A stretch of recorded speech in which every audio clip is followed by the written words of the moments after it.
10:30 மணிக்கு ஆஜர்படுத்தினாங்க எதிரிகளை. நீதிமன்றம் அவங்க மேல 66 சார்ஜஸ்ல ப்ரூவ்டுன்னு சொல்லியிருக்காங்க. ஒரு 10 சார்ஜ் நாட் ப்ரூவ்டுன்னு சொல்லியிருக்காங்க. அப்புறம் தண்டனை விவரங்கள் 12 மணிக்கு அறிவிக்கப்படும் சொன்னாங்க. சென்டென்ஸ்ல பத்தி ஏதாவது சொல்ல விரும்புறீங்களான்னு கேட்டாங்க. அப்புறம் நாங்க அக்யூஸோட ஏஜ், அவங்க உடல்நிலை, அவங்க ஃபேமிலியோட ஏஜான பேரண்ட்ஸ் இவங்கெல்லாம் இருக்காங்க, இதெல்லாம் கோர்ட் கன்சிடர் பண்ணி ஒரு லீனியன்ட் வியூ எடுங்கன்னு சொன்னோம்.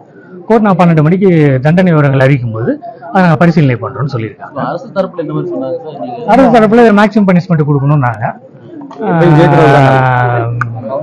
அப்ப நாங்க எங்க தரப்புல இதை சொன்னோம். இப்ப நீதிமன்றம் அது ரெண்டையும் பரிசீலனை பண்ணி 12 மணிக்கு என்னன்னு சொல்றேன்னு சொல்லியிருக்காங்க. அவங்க தரப்புல அதிகபட்சமா ஆயுள் தண்டனை வேணும்னு கேட்டிருக்காங்க. அவங்க ஆயுள் தண்டனை கேட்டிருக்காங்க. நாங்க ஒரு லீனியன்ட் இது நாங்க கேட்டிருக்கோம். மற்றதை கோர்ட் டிசைட் இல்ல, அவங்க வேற வழக்குகள் அவங்க மேல இல்ல. வேற வழக்குகள்ல முக்கியமான குற்றவாளி தப்ப விட்டுருக்காங்க. இது இவங்களே முழு குற்றவாளி சொல்லிட முடியாது. இதை நான் ஹைகோர்ட்ல பாத்துக்கிறோம். அது நாங்க சொல்ல முடியாது. தீர்ப்பு வந்த பிறகு